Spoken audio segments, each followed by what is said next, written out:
بسم اللہ الرحمن الرحیم۔ رب اشرح لی صدری ویسر لی امری واحلل عقدۃ من لسانی یفقہوا قولی۔ آج ہم سورہ المائدہ کی آیت نمبر 32 پر غور کرتے ہیں۔ اللہ کریم کا فرمان ہے، اعوذ باللہ من الشیطان الرجیم، انہ من قتل نفسا بغیر نفس او فساد فی الارض فکانما قتل الناس جمیعا۔ بلا شبہ جس نے کسی ایک جان یا انسان کو بغیر انسان کے بدلے میں کہ یا زمین میں فساد کرنے کی غرض سے قتل کیا، فکانما قتل الناس جمیعا، تو گویا کہ اس نے ساری انسانیت کو قتل کیا۔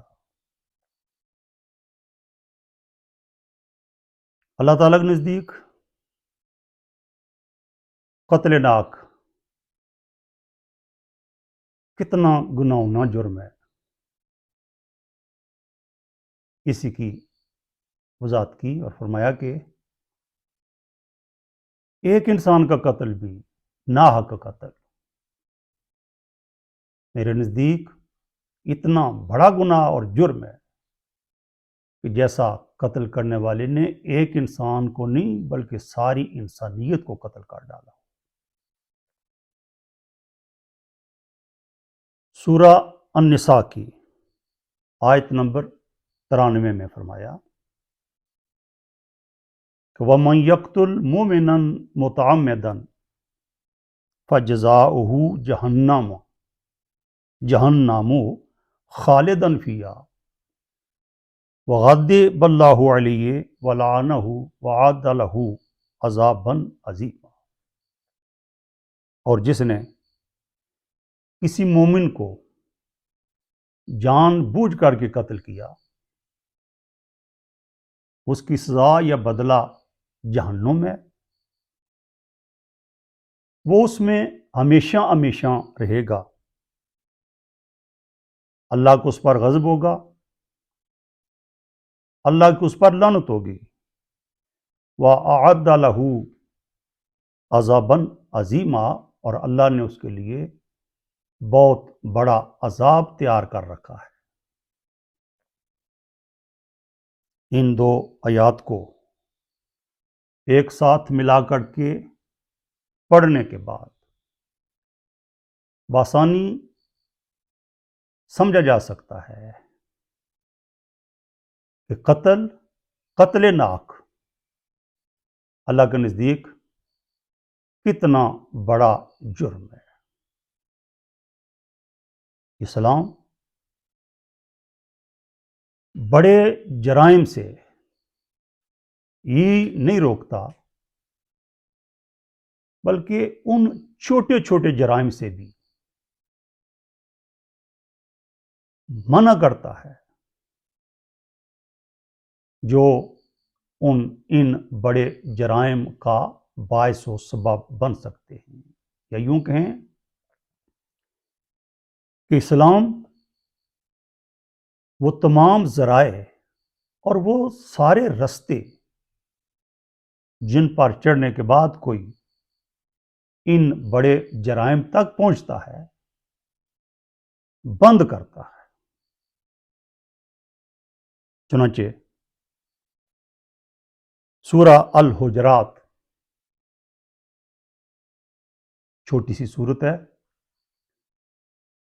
2 رکوع اور 18 آیات پر مشتمل ہے۔ اس سورہ میں بطور خاص سماج و معاشرے میں پائی جانے والی برائیاں جن کے نتیجے میں معاشرہ عدمی استحکام سے دوچار ہوتا ہے ان کی نشاندہی فرمائی اور ان سے منع فرمایا، ان کے کرنے سے روکا۔ میں نے عرض کیا کہ یہ چھوٹی سی صورت ہے، صرف 18 آیات پر مشتمل ہے اور سماجی و معاشی مسائل کی نشاندہی کی، برائیوں کی نشاندہی کی، خرابیوں کی نشاندہی کی اور ان سے روکا۔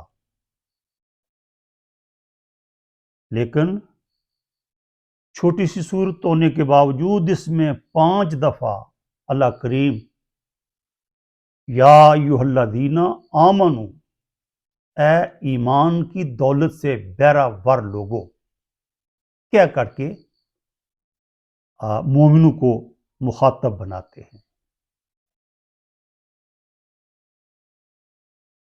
یوں تو اللہ تعالیٰ یا ایھا الناس کیا کر کے، اے لوگوں کیا کر کے بھی حکم دے سکتے تھے کہ یہ کرو یہ نہ کرو، لیکن سماج و معاشرے کے امن کو بہار رکھنے، اس کو مستحکم کرنے کے لیے ہدایات دیتے ہوئے اللہ کی ذات ایک مرتبہ نہیں، 2 مرتبہ نہیں، 5 مرتبہ اس چھوٹی سی صورت میں دہرا کر کے مخاطب بنا کر کے مومنوں کو یہ الفاظ استعمال کرتی ہے کہ یا ایھا الذین آمنو، اے ایمان والو۔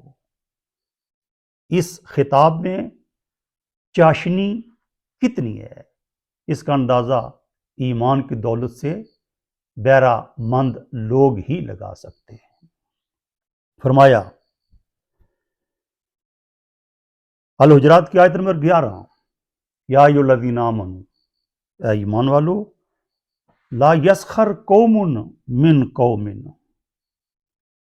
کوئی قوم یا مرد کسی دوسری قوم یا مردوں کا مذاق نہ اڑائیں۔ عسیٰ ان یکونوا خیرا منہم، ممکن ہے کہ جن کا تم مذاق اڑاتے ہو یا لوگ مذاق اڑاتے ہیں وہ مذاق اڑانے والوں سے بہتر ہوں۔ ولا نساء من نساء، اور نہ عورتوں کا مذاق اڑائیں۔ عسیٰ ان یکن خیرا منہن، ہو سکتا ہے کہ وہ جن کا مذاق اڑایا جا رہا ہے ان سے بہتر ہوں جو مذاق اڑاتی ہیں۔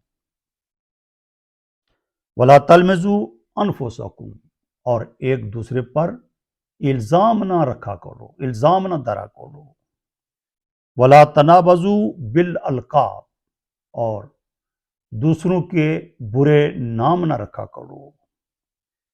بئس الاسم الفسوق بعد الایمان، ایمان کی دولت سے بہریاب ہونے کے بعد گناہ کا نام تم پر آئے، یہ بری چیز ہے۔ وَمَن لَّمْ يَتُبْ فَأُولَٰئِکَ هُمُ الظَّالِمُونَ، جو ان حرکتوں سے باز نہیں آتے، ان جرائم سے باز نہیں آتے جن کی نشاندہی ہو رہی ہے، فرمایا یہ لوگ ظالم ہیں۔ سورہ الحجرات ہی کی آیت نمبر 12 میں پھر مومنوں کو پیار بھرے انداز سے مخاطب بناتے ہوئے فرمایا کہ یا ایھا الذین آمنو، اے ایمان والو، اجتنبوا کثیرا من الظن، زیادہ گمانوں سے بچا کرو۔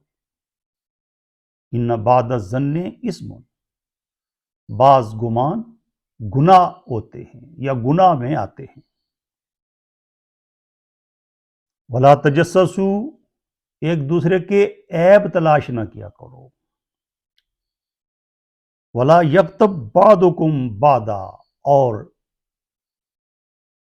ایک دوسرے کی غیبت نہ کیا کرو۔ ایحب احدکم ان یاکل لحم اخیہ میتا، کیا تم میں سے کوئی یہ پسند کرتا ہے کہ وہ اپنے مردہ بھائی کا گوشت کھائے؟ فَکَرِہْتُمُوہُ، یقیناً تمہیں ایسا کرتے ہوئے کراہت آئے گی، تم اس کو ناگوار خیال کرو گے، تم اس کو ناپسند کرو گے۔ واتقوا اللہ، اور اللہ کا خوف دل میں رکھا کرو۔ ان باتوں سے باز آتے ہوئے اللہ کا خوف دل میں رکھا کرو کہ اللہ کا خوف تمہیں ان برائیوں سے بچا سکتا ہے۔ ان اللہ تواب الرحیم، بے شک اللہ توبہ قبول کرتا ہے اور رحم بھی کرتا ہے۔ سورہ الحجرات کی ان آیات میں جیسا کہ میں نے عرض کیا، چند معاشرتی برائیوں سے منع کیا جا رہا ہے، جن میں دوسروں کا مذاق اڑانا، دوسروں پر بے جا قسم کے الزام دھرنا، آپس میں ایک دوسرے کے نام پکارنا، بدگمانیاں کرنا، دوسروں کی غیبت کرنا اور دوسروں کے عیب تلاش کرنا، ان سب کمزوریوں سے روکا۔ اور اس لیے روکا کہ یہ چھوٹے بظاہر گناہ معاشرے میں رنجشیں، دشمنیاں، عداوتیں پیدا کرتے ہیں، کا باعث بنتے ہیں، اور یہ رنجشیں، یہ دشمنیاں، یہ عداوتیں، یہ تلخیاں بالآخر لوگوں کو یا افراد معاشرہ کو قتل تک یا قتل و غارت تک لے جاتی۔ مطلب بنا کہ اسلام بڑے جرائم سے منع کرتا ہے، لیکن اتنا ہی نہیں کہ بڑے جرائم سے منع کر دیا اور بس، بلکہ ان چھوٹے چھوٹے گناہوں سے بھی روکتا ہے، جو چھوٹے چھوٹے گناہ کرنے کے نتیجے میں حالات ایسے بنتے ہوں کہ بڑے گناہوں کا ہونا ممکن ہو سکے، ان سے بھی روکتا ہے۔ وسلام۔